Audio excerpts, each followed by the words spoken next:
গোপালপুর সমবায় কৃষি উন্নয়ন সমিতির নির্বাচন, তৃণমূল প্রার্থীদের নমিনেশন জমা।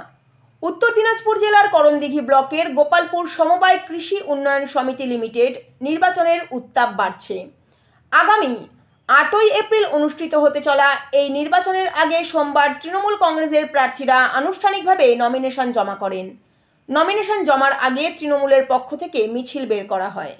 মিছিলে সামিল হন করণদিঘি বিধানসভার বিধায়ক গৌতম পাল। সঙ্গে ছিলেন পঞ্চায়েত সমিতির সভাপতির প্রতিনিধি মহসিন আজম, নির্বাচনের কনভেনার তথা অঞ্চল তৃণমূল সভাপতি মোহাম্মদ সাতিম, দোমোহনা পঞ্চায়েত প্রধানের প্রতিনিধি আব্দুর রেজ্জাক, মাইনরিটি ব্লক সভাপতি ওবায়দুর রহমান, INTTUC ব্লক সভাপতি লিয়াকত আলী বাবলু সহ অন্যান্য নেতৃবৃন্দ। তৃণমূলের মোট 8 জন প্রার্থী নমিনেশন জমা করেন। তাদের মধ্যে হচ্ছেন বীরেন্দ্রনাথ কর্মকার, মোহাম্মদ মানজারুল, মোহাম্মদ আরিফ, নাইমুদ্দিন, আজিজুর রহমান, গোপাল চন্দ্র সিংহ, নূর নবী, পদ্মমণি দাস, বিবি জামেলা। তৃণমূলের প্রার্থীদের দাবি, রাজ্য সরকার আমাদের, মেম্বার আমাদের, প্রধান আমাদের, তাই আমাদের জয় নিশ্চিত। তাদের মতে সরকার উন্নয়নের স্বার্থে কাজ করছে এবং জনগণ সেই উন্নয়নকেই সমর্থন করবে। পাশাপাশি সংগঠনের শক্তি ও ঐক্যবদ্ধ নেতৃত্বকেও তারা বড় সুবিধা হিসেবে দেখছেন। এখন ভোটারদের সিদ্ধান্তই শেষ কথা বলবে।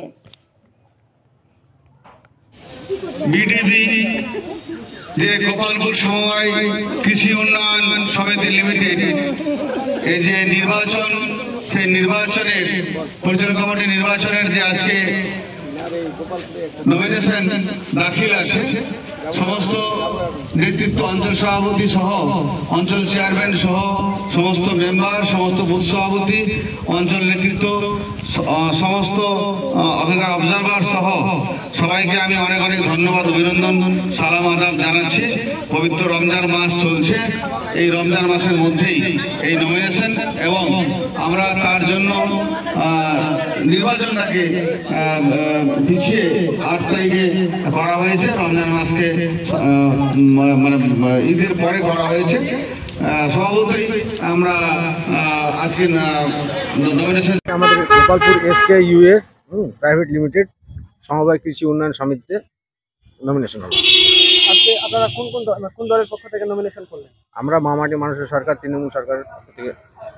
কতজন নমিনেশন করলেন? আমরা 9 জন প্রার্থী নমিনেশন করলাম।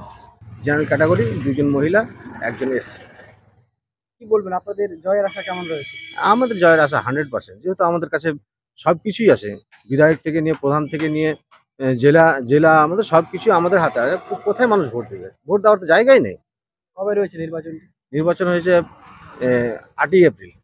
আপনার নাম? MD আরিফ। অ্যাকচুয়ালি এখানে হচ্ছে গোপালপুর SKUS প্রাইভেট লিমিটেড, এটা নামটা চেঞ্জ হয়ে এখন কৃষি উন্নয়ন সমিতি হয়েছে। এখানে তৃণমূল কংগ্রেস সমর্থিত মোট 9 জন প্রার্থী আজকে নমিনেশন জমা করলো। তার মধ্যে 1 জন হচ্ছে SC, 2 জন মহিলা এবং 6 জন হচ্ছে জেনারেল সিটে। কি বলবেন, আপনাদের জয়ের আশা কেমন রয়েছে? আমরা দেখুন, গোটা পশ্চিমবাংলার মধ্যে কোথাও CPM বা কংগ্রেস বলে কিছু নেই, বিজেপি বলে কিছু নেই, শুধু তৃণমূল আর তৃণমূল। এখানে দিদির উন্নয়নের কাজ হবে, দিদির উন্নয়নের জন্য এখানে ভোট হবে। আমাদের যে কর্মবীর বিধায়ক আছে গৌতম পাল, এখানে গৌতম পালের মুখ দেখে এখানে ভোট হবে, উন্নয়নের জন্য ভোট হবে। আর বিশেষ করে গোপালপুরে CPM কংগ্রেস বলে কিছু নেই, আমরা 9 জিতবো, এটা 100% আশা করছি আমরা।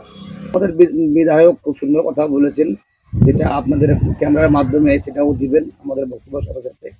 আমাদের বিধায়ক এখানে যে ধরনের উন্নয়নটা করেছে, সেই উন্নয়নের মানুষ যদি একটুখানি যদি দেখে উন্নয়নটা, রাস্তার দিকে, কাজের দিকে, স্কুল কলেজের দিকে, তাহলে এখানে আর মানুষের ভোট চাইতে হবে না। ভোটটা নিজে নিজে সব তৃণমূল সমর্থিত লোকদের এমনিতে ভোটটা দিয়ে দিবে। আর এবার অ্যাকচুয়ালি আমাদের চমক আছে আমার গোপালপুর থেকে, যে আমি আর সাতিম দা, মোহাম্মদ সাতিম, আমরা 2 জন রয়েছি। আমরা এখানে ঠিক প্রার্থী করেছি।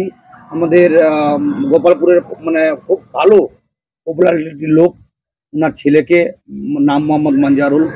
আমরা ক্লাবের সভাপতি যে আছে মোহাম্মদ আরিফ, তাকেও প্রার্থী করেছি। সাথে আমরা 2 জন মহিলা প্রার্থী করেছি, 1 জন SC, যার পপুলারিটি প্রচুর পপুলারিটি। মানুষ শুধু নামটার জন্য মানে জেনে গেলে যার নাম হচ্ছে বীরেন্দ্রনাথ কর্মকার, তার নামটা যদি জেনে যায় তাহলে যথেষ্ট। আমি হচ্ছি লিয়াকত আলী বাবলু, আমি হচ্ছি কনভেনারই বলুন, সভাপতি বলুন, করণদিঘি ব্লক INTTUC।